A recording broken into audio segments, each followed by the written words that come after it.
कि स्वर्ण मंडित एक सिंहासन पर अत्यंत सौंदर्य के समूह को व्यवस्थित की हुई मृग नैनी श्री किशोरी जी बैठी हैं, श्री राधा रानी बैठी हैं और उनके श्री चरण कमलों को अपनी गोद में लेकर के स्वयं श्याम सुंदर बैठे हैं। मैंने कहा वहां रसखान कहते हैं कि मैंने वहां उस पर ब्रह्म को देखा। मैंने कहा जब रसखान को वहां दर्शन करा देते हैं, यहाँ तो केवल जय जयकार करनी है। हमारे वृंदावन में तो किशोरी जी के चरणन में ही बैठे रहे ठाकुर जी, यहाँ जय जयकार नहीं बोल रहे हैं। बस इतना मेरा कहना ही हुआ कि इतने में श्री रघुनाथ जी तो लय सबन की जय, मिथिला वासीन की जय, फुलवारी वारेन की जय, इनकी जय, उनकी जय, सबकी जय के। तो वो भाव जो मैं कह रहा था और वही नाथ ने मेरी सोच से परे करके दिखाया, तो अद्भुत था।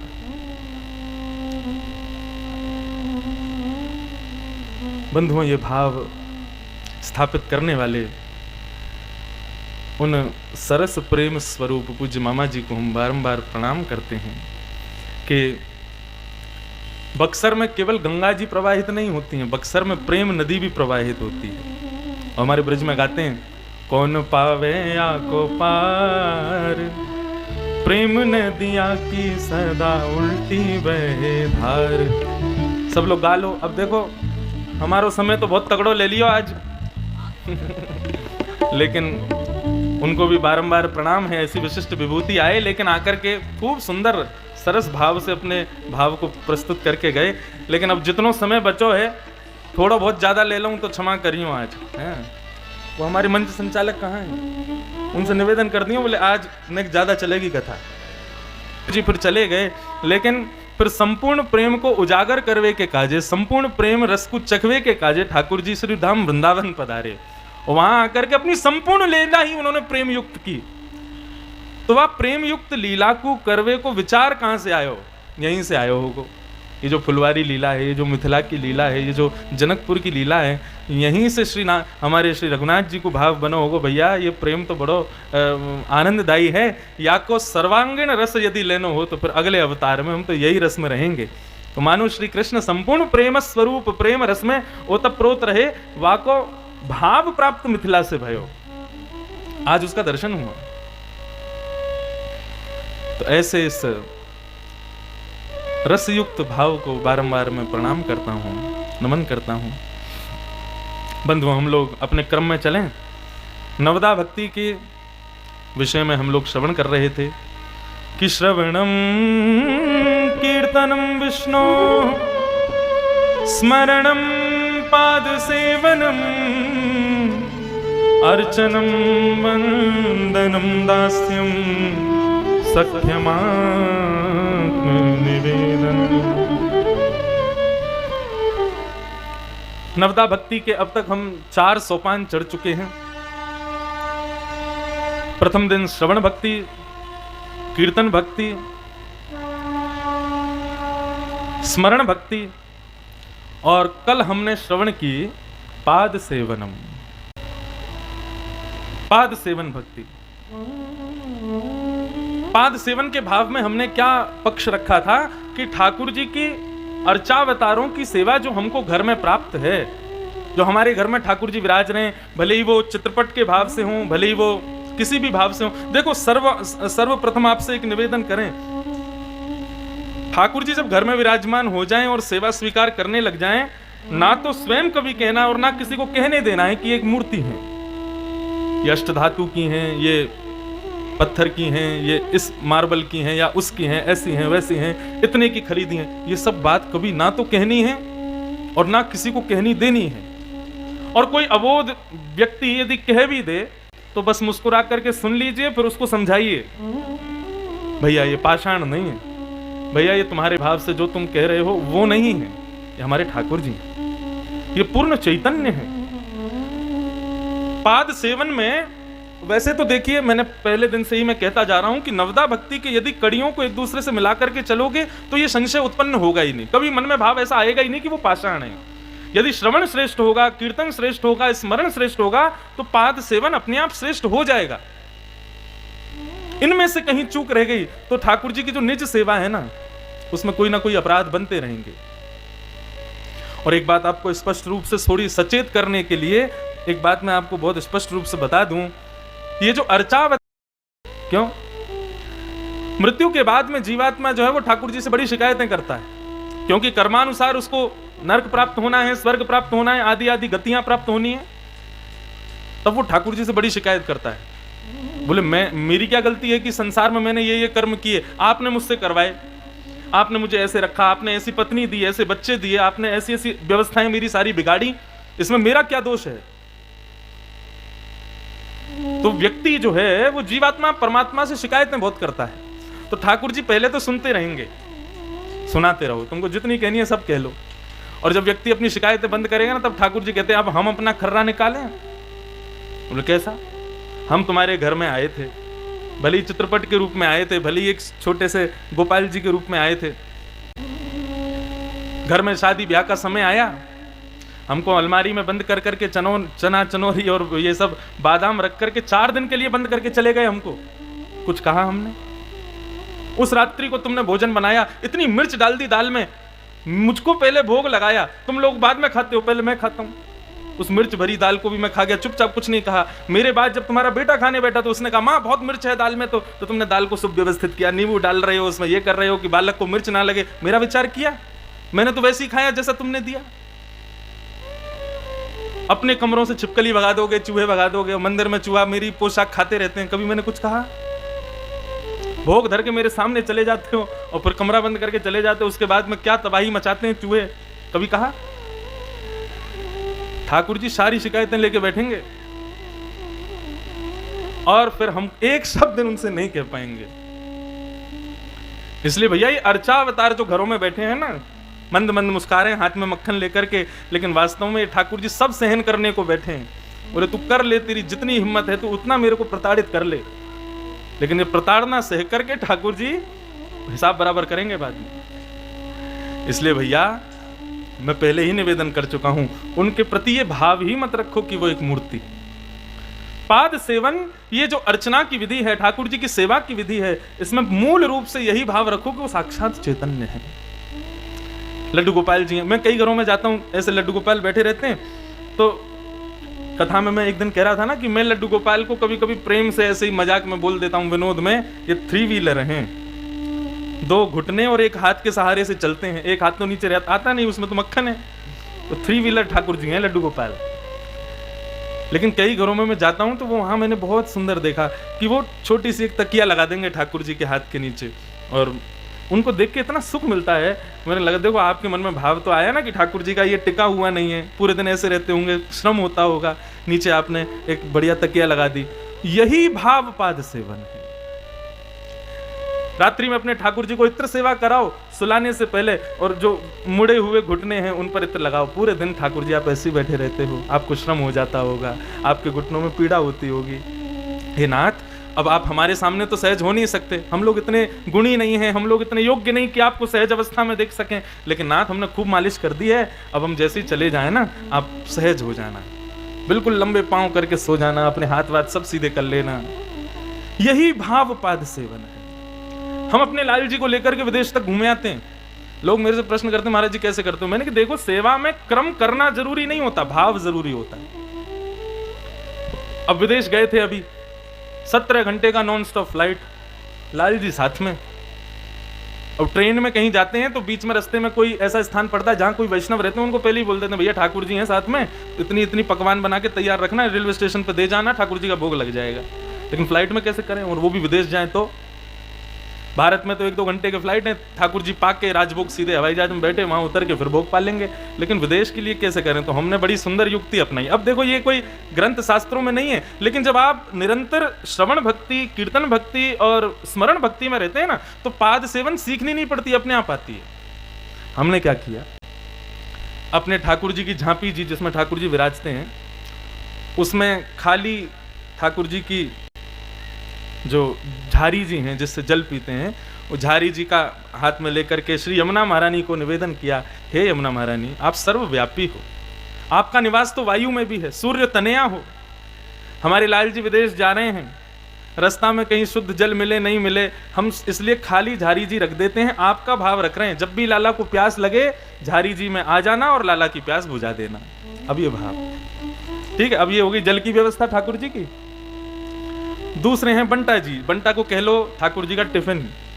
उसको ठाकुर जी के बगल में धर देते हैं, उसमें भाव रखते हैं श्री यशोदा मैया का। हे यशोदा मैया, लाला हमारे संग विदेश जा रहा हो घूमबे के काजे, आप मैया कृपा करियो, जब भी लाला को भूख लगे कोई सुंदर पकवान बना करके या बंटा जी में पधरा दियो, लाला निवृत्त है जाए, लाला आनंदित है जाए। अब रास्ता में चिंता ही नहीं करनी है ठाकुर जी की। जब मन से ये भाव रख लिया कि बंटा जी में यशोदा मैया का भाव है, धारी जी में यमुना जी के, तो फिर संशय भी नहीं होना चाहिए कि ठाकुर जी कहीं भूखे तो नहीं, ठाकुर जी कहीं प्यासे तो नहीं। पूर्ण विश्वास रखो, नहीं ठाकुर जी जल भी पी रहे हैं, ठाकुर जी प्रसाद भी पा रहे हैं।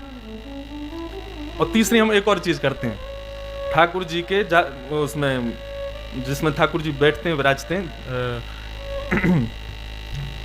उसमें भाव रखते हैं कि 2-4-5 हजार रुपए रख देता हूं मैं लाल जी।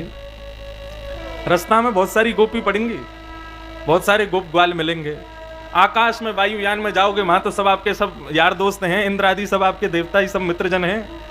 मैंने कहीं कोई आपको अपने योग्य बढ़िया खावे पीवे वाली वस्तु लगे तो ये रहे पैसा, अपने प्रेम से पालियो ले लियो, मैं तो अब आपकी इतने घंटे बाद ही दर्शन करूंगा, इतने घंटे बाद ही सेवा करूंगा। अब इससे क्या होगा पता है, आपका भाव पक्ष मजबूत हो गया और ठाकुर जी की सेवा परिपूर्ण हो गई। सेवा का बंधु एक ही भाव है, संग है, मेरे साथ है, मेरे संग ही यात्रा कर रहे हैं, संग ही विराज रहे हैं, संग ही सब कर रहे हैं। यही है पाद सेवनम, ठाकुर जी की चरण सेवा। और इसी पाद सेवन में हमने कल श्रवण किया, श्री कृष्णदास जी कलयुग के आचार्य हुए। अभी कृष्णदास जी का चरित्र पढ़िए बंधु, अष्ट सखाओं में एक सखा श्री कृष्णदास जी।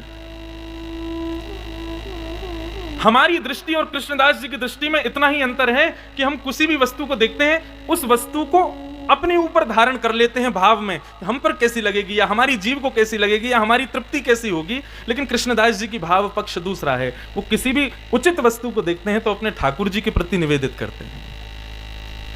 और उसमें मैंने कल उदाहरण भी दिया कि हमारे पूज्य मामा जी का भी यही भाव था, वो किसी भी वस्तु को देखते थे तो यही सोचते थे कि विवाह उत्सव में ठाकुर जी के काम में आ जाएगा, ठाकुर जी के। अच्छा एक और बात कहूं, जब आप वस्तु को अपने योग्य रखते हो, अपने तक सीमित रखते हो, वस्तु है, साधारण वस्तु है, लेकिन वही वस्तु जब ठाकुर जी को निवेदित की जाती है, ठाकुर जी के भाव में उसको स्वीकार किया जाता है, वो साधारण वस्तु नहीं है। फिर जितने भी भगवत रसिक हैं, जो नाम जप करके, भगवत आराधन करके, संत सेवा करके भगवत धाम को प्रस्थान कर जाते हैं, वे वास्तविकता में विचरण करते रहते हैं। और जब भी हम किसी वस्तु को ठाकुर जी के चरणों में निवेदित करते हैं तो उस वस्तु में वही संत चरण आकर के विराजमान होकर ठाकुर जी की सेवा पूर्ण करते हैं। बहुत ध्यान से सुनिएगा। पाद सेवन पे जोर इसलिए ज्यादा दे रहा हूं मैं क्योंकि मैं भी सेवा करता हूं ना ठाकुर जी की, इसलिए मुझे कुछ अनुभव हैं, मैं अपने अनुभव ज्यादा कह रहा हूं। कल तक मैंने पूरा लक्ष्मी जी का भाव बताया, पाद सेवन की आचार्य, और भी कई भाव कहे, लेकिन आज थोड़ा सा अपना अनुभव कह के फिर आगे चलूं। मैंने अभी अभी निवेदन किया कि आप किसी भी वस्तु को ठाकुर जी की सेवा में जब अर्पित करते हैं तो वो वस्तु साधारण नहीं रहती है। उस वस्तु में भगवत रसिक किसी संत का निवास है, वो भगवत रसिक संत ही उस वस्तु के माध्यम से आए हैं ठाकुर जी की सेवा में उपस्थित होने के लिए। इसलिए हमारी सेवा में ठाकुर जी की गद्दी भी उठाते हैं ना तो उसको सिरे से लगाते हैं, ये गादी जी हैं, ये मसनद जी हैं, ये बंटा जी हैं, ये झारी जी हैं, ये ठाकुर जी की पीछे की पीठिका जी हैं, सब में जी शब्द का प्रयोग करते हैं क्योंकि ठाकुर जी की सेवा में आई है, इसलिए वो भगवत रसिक का ही किसी कोई स्वरूप है। श्रीमद वल्लभाचार्य जी के समय पर जब श्रीनाथ जी गोवर्धन में विराजते थे तो एक दिन वल्लभाचार्य जी महाराज राजभोग के समय अपनी आसन पर बैठे थे, तभी 3 लोग रुदन करते हुए वल्लभाचार्य जी के पास आए और प्रणाम करके रुदन करते हुए कहने लगे, हे नाथ, हे आचार्य प्रवर, हमको ठाकुर जी की सेवा से दूर मत करो। वल्लभाचार्य जी बोले, आप लोग रुदन क्यों कर रहे हो? आप लोग हो कौन और कौन सी सेवा से वंचित हो गए आप मुझे आज्ञा तो कीजिए। देखने में तो कोई संत लगते हैं, कोई भगवत रसिक संत लगते हैं, कोई भगवत निष्ठ संत लगते हैं, आप लोग कौन हैं मुझे बताइए तो सही। लेकिन वे संत कुछ नहीं बोले, रुदन करते करते बस इतना बोले, हमको ठाकुर जी की सेवा से विमुख मत करो। और कहते कहते तीनों अंतर ध्यान हो गए। श्रीमद वल्लभाचार्य जी को पता चल गया ये क्या हुआ है। 3 दिन तक उन्होंने प्रसादी ग्रहण नहीं की।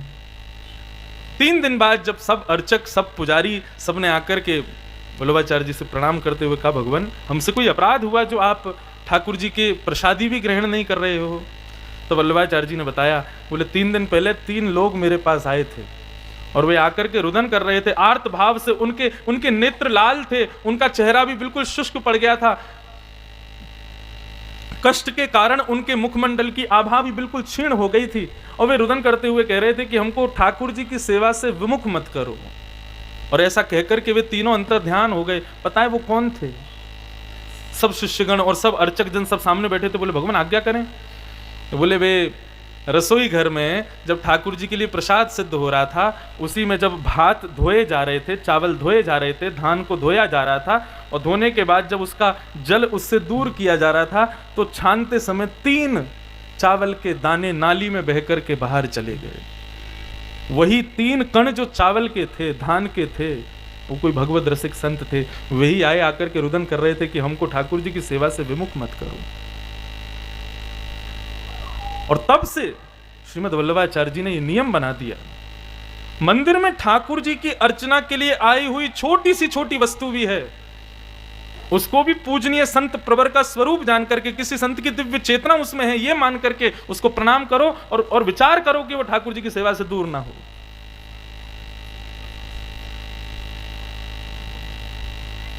अब बहुत ऊंची परिस्थिति पहुंच जाती है पाद सेवन की भी, ठाकुर जी की सेवा की भी, लेकिन हम एक ही बात कहना चाहते हैं, सो ही सुहागन प्रिय जाई रीझे, कैसा तेरा मेरा ले मेरा है गिरधर तेरा। सोई सुहागन प्रिय जाही रीझे। ठाकुर जी हमसे रीझ के हमारे घर में पधारे हैं, हमारी सेवा ग्रहण करने के लिए आए हैं, तो जैसा तुमको भाव लगे, जैसे तुमको उचित लगे, जैसा तुमको प्रिय लगे, लेकिन अपने प्रिय भाव को प्रकट पहले कर लेना और फिर उस भाव से सेवा करना, उसमें कोई अपराध नहीं होगा। बंधु एक बात कहूं, ठाकुर जी की सेवा में अपराध नाम की वस्तु है ही नहीं। हमारे ठाकुर जी इतने दयालु हैं, इतने कृपालु हैं कि सेवा में उन्होंने अपराध शब्द को प्रवेश ही नहीं दिया है। ठाकुर जी के भोजन में कोई अवरुद्ध हो जाए, साग जल जाए, नमक ज्यादा पड़ जाए, नींबू ज्यादा हो जाए, मिर्च ज्यादा हो जाए, रोटी जल जाए या कुछ भी हो जाए, अपराध नहीं है। ठाकुर जी का भोग सिद्ध किया, भोग सिद्ध करके लेके गए, थाली पलट गई, गिर गई, कोई दोष नहीं है, वो उनको अपराध के रूप में मत लेना। मैं स्पष्ट कर दूं, ठाकुर जी की सेवा में अपराध है ही नहीं। पूजा में अपराध होते हैं, सेवा में अपराध नहीं है। पूजा जहां अपने सुख की भावना से ठाकुर जी की अर्चना करते हैं वहां अपराध होते हैं, लेकिन ठाकुर जी की जब सेवा होती है ना, सेवा में अपराध नहीं होता। सेवा में केवल एक ही अपराध है, भगवत भक्तों का अपराध। उससे ठाकुर जी कभी क्षमा नहीं करते। ठाकुर जी की सेवा में कोई त्रुटि हो जाए, ठाकुर जी की अर्चना में कोई त्रुटि हो जाए, ठाकुर जी उससे क्षमा कर देंगे, लेकिन ठाकुर जी के किसी वैष्णव भक्त, प्रेमी भक्त, नामनिष्ठ संत या किसी भगवत वक्ता की यदि आपने अपराध कर दिया तो ठाकुर जी क्षमा नहीं करते। अपराध के भाव में इसी को जानो, किसी रसिक प्रवर की, किसी भक्त प्रवर की हमसे अपराध ना हो, बस यही विशिष्ट अपराध है ठाकुर जी की सेवा में। बाकी ठाकुर जी सब में क्षमा करते चलते हैं, आप चाहे कैसे भी करो, कर तो रहे हो, यही उनको प्रिय है। और मैं तो एक बात कहूं, दूसरों के घर में जाओ, उनकी घर की सेवा देखो, उनके ठाकुर जी को देखो, वो जैसे विराजे हों, हाँ भाई कुछ ज्यादा ही अत्याचार कर रहे हैं सेवा में तो समझा दो उनको कि भैया ऐसे ऐसे नहीं करना है। बाकी यदि साधारण सेवा चल रही है ना, तो बीच की भुआ मत बनो, ऐसा करो, ये करो, यूं करो, यहाँ रखो। ये मेरे को आके बहुत लोग ज्ञान देते हैं, हमारे ठाकुर जी को ऐसे किया करो, ठाकुर जी को वैसे किया करो, ठाकुर जी को यूं नभाया। मैंने कि तुम्हारो लाला है कि मेरो लाला है? मेरो लाला है। जैसे मैं चाहूं वो मेरे पास रह रहे हैं कि तुम्हारे पास रह रहे हैं? तुम्हारे घर की रोटी पा रहे हैं कि मेरे घर की रोटी पा रहे हैं? नित्य उनको सुबह उठाने से रात्रि सुलाने तक की सेवा आप करते हो कि मैं करता हूं? और अब से नहीं है, 4 वर्षों से मेरे पास है। इसका मतलब जैसे मैं कर रहा हूं उसमें उनको सुख है, तो फिर तुम बीच की बुआ क्यों बन रहे हो? मत बोलो। हम भी नहीं बोलते। हम किसी घर जाते हैं, सेवा देखते हैं, तो सेवा से उसमें यही देखते हैं अच्छा क्या कर रहा है। अगर कुछ थोड़ा बहुत भी ज़्यादा ही कुछ खराब कर रहा है तो उसको समझा देते हैं, भाई ये ऐसे नहीं होना चाहिए। थोड़ा बहुत तो जब माँ पहली बार माँ बनती है, आसपास के अड़ोस पड़ोसी आके समझाते हैं ना कि बेटा बालक हुआ है, इसको ऐसे करना है, ऐसे नवाना है, ऐसे करना है, थोड़ा बहुत तो बता देना चाहिए, लेकिन ज्यादा उसमें भाव नहीं रखो। हमारे मथुरा में एक गौड़िया वैष्णव संप्रदाय के एक महात्मा रहते थे। 24 घंटे में से 20 घंटा भजन करते थे और नाम में बड़ी निष्ठा थी उनकी, नाम निष्ठ थे। निष्ठाएं अनेक होती हैं, किसी की नाम में निष्ठा होती है, किसी की धाम में निष्ठा होती है, किसी की लीला में निष्ठा होती है, किसी की दर्शन में निष्ठा होती है, किसी की संत चरणों में निष्ठा होती है, किसी की रज में निष्ठा होती है। निष्ठाएं अपनी अपनी चरम हैं, सबके जो हो अच्छा है, और किसी किसी की सब में ही निष्ठा होती है। तो हमारे वृंदावन में अधिकतर आपको नाम निष्ठ लोग मिलेंगे, ठाकुर जी का नाम जप करते रहते हैं बस। तो एक नाम निष्ठ संत थे, पूरे दिन ठाकुर जी का नाम जपते थे और क्या करते थे, किसी रसिक, किसी वृंदावन वासी के घर जाते, ब्रजवासियों के यहाँ जाते और जाकर के अंजलि फैलाते, और अंजलि फैला के कहते जो घर में तिनका प्रसादी बची हो, कछु मधुकरी बची हो तो दे दो, हम पालेंगे। और जितना अंजलि में आता था उतना पाकर के प्रसन्न रहते थे। हमारे वृंदावन में ध्यान की, देखो सवेरे आप मिथिला देख रहे हो, शाम को मिथिला देख रहे हो, बीच में एक वृंदावन ही देख ले करो, वृंदावन को भाव भी ले ले करो। रस को प्रमुख है भैया वृंदावन, वो साधारण नहीं है। हमारे वृंदावन में नीति शास्त्र वेद पुराण सब ना सीमा के बाहर रहते हैं, वृंदावन में प्रवेश नहीं है किसी का। सब जगह क्या कहेंगे, ध्यान की विधि क्या, अष्टांग योग, यम नियम आसन प्राणायाम प्रत्याहार ध्यान धारणा समाधि, तब भगवान का तपस्या में प्रवेश करता है जीवात्मा। हमारे वृंदावन की